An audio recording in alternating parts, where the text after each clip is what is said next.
Thrissur വെയ്യൂർ central ജയിലിൻ്റെ അടുത്തു നിന്ന് scooter മോഷണം പോയതിൽ തമിഴ്നാട് പോലീസിൻ്റെ കസ്റ്റഡിയിൽ നിന്ന് ചാടിപ്പോയ ബാലമുരുകന് പങ്കുണ്ടോ എന്ന് സംശയം. സെൻട്രൽ ജയിലിൻ്റെ ഏതാണ്ട് 50 മീറ്ററിന് അടുത്ത് വെച്ചിട്ടാണ് ഇയാൾ പോലീസിൽ നിന്ന് രക്ഷപ്പെട്ടത്. അവിടെ തന്നെ അടുത്തു നിന്ന് ഒരു സ്കൂട്ടർ ഇപ്പോൾ മോഷണം പോയിരിക്കുന്നു. മണലാർക്കാവ് അമ്പലത്തിന് സമീപം ബാലമുരുകൻ രക്ഷപ്പെട്ടതിന് ശേഷമാണ് മോഷണം നടന്നത്. ഇത് കേന്ദ്രീകരിച്ച് അന്വേഷണം നടക്കുന്നുണ്ട്. റാഫി കരീം തൃശ്ശൂരിൽ നിന്ന് വിവരങ്ങളുമായി ചേരുന്നു. Rafi, good morning. വളരെ അടുത്ത ക്ഷേത്രമാണല്ലോ ഈ മണലാർക്കാവ് എന്ന് പറയുന്ന ക്ഷേത്രം. എനിക്കറിയാം, ഞാൻ അവിടെ വിയൂരിൽ താമസിച്ചിട്ടുണ്ട് കുറേ കാലം. അപ്പോൾ എന്താണ് റാഫി വിവരങ്ങൾ?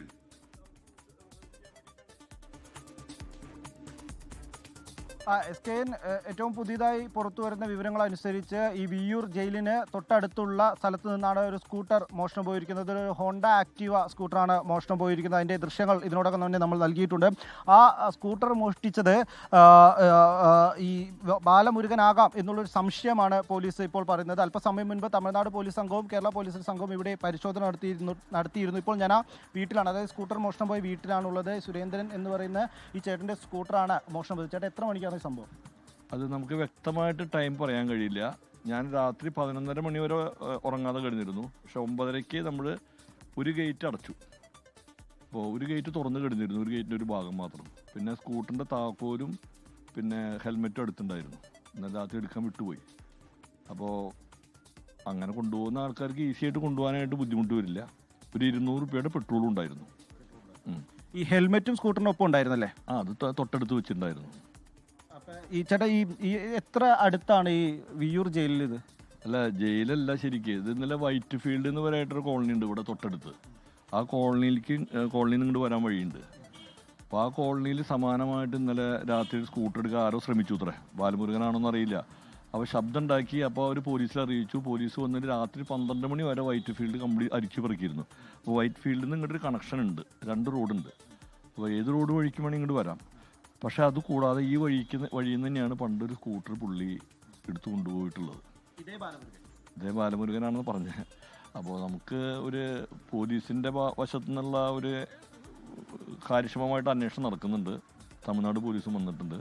അവർ വളരെ നല്ല രീതിയിലുള്ള അന്വേഷണ സഹകരണം ഉണ്ട്.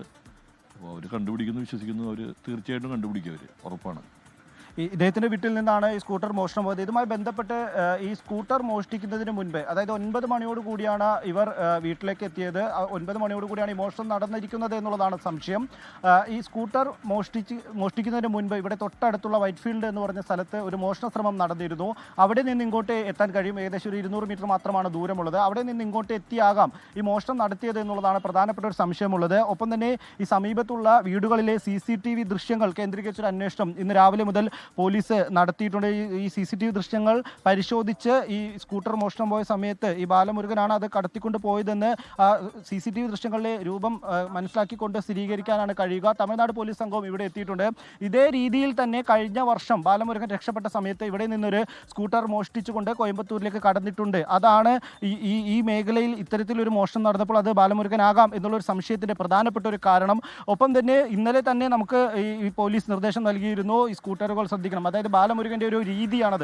ഈ സ്കൂട്ടർ മോഷ്ടിക്കുക അല്ലെങ്കിൽ ബൈക്കുകൾ മോഷ്ടിക്കുക, ആ ബൈക്ക് ഉപയോഗിച്ച് കടക്കുക എന്നുള്ളതാണ്. 200 രൂപയുടെ പെട്രോൾ ആ വാഹനത്തിൽ ഉണ്ടായിരുന്നു എന്നാണ് പറയുന്നത്. അതായത് ഏകദേശം 100 കിലോമീറ്റർ ഓടാനുള്ളൊരു പെട്രോൾ ആ വാഹനത്തിൽ ഉണ്ടായിരുന്നു. അങ്ങനെയെങ്കിൽ ആ സ്കൂട്ടർ ഉപയോഗിച്ച്, ആ സ്കൂട്ടറിലുണ്ടായിരുന്ന ഹെൽമെറ്റ് ഉപയോഗിച്ച് ബാലമുരുകനെ ഇവിടുന്ന് ഇന്നലെ രാത്രി തന്നെ കടക്കാൻ കഴിഞ്ഞിരിക്കാം എന്നുള്ളതാണ് പ്രധാനപ്പെട്ട ഒരു സംശയം. എന്തായാലും ഈ സ്കൂട്ടർ മോഷണവുമായി ബന്ധപ്പെട്ട് നടത്തിയത് ബാലമുരുകനാണ് എന്ന് സ്ഥിരീകരിക്കേണ്ടതുണ്ട്. അതിന് CCTV ദൃശ്യങ്ങളെയാണ് ആശ്രയിക്കുന്നത്. ആ CCTV ദൃശ്യങ്ങൾ കേന്ദ്രീകരിച്ചുള്ളൊരു പരിശോധനയിലേക്കാണ് നിലവിൽ അന്വേഷണ സംഘം കടക്കുന്നത്. ഒപ്പം തന്നെ മറ്റൊരു പ്രധാനപ്പെട്ട വിവരമുള്ളത് ഈ ബാലമുരുകൻ കേരളം വിട്ടു എന്നുള്ളൊരു സൂചനയാണ്. അതായത് ലോകത്തെവിടെയായാലും ഏത് സമയത്തും 24 വാർത്തകളും ഓഗ്മെന്റഡ് റിയാലിറ്റി പാക്കേജുകളും എക്സ്പ്ലെയിനറുകളും വിശദമായി കാണാൻ ഞങ്ങളുടെ YouTube ചാനൽ നിങ്ങൾക്ക് സബ്സ്ക്രൈബ് ചെയ്യാം.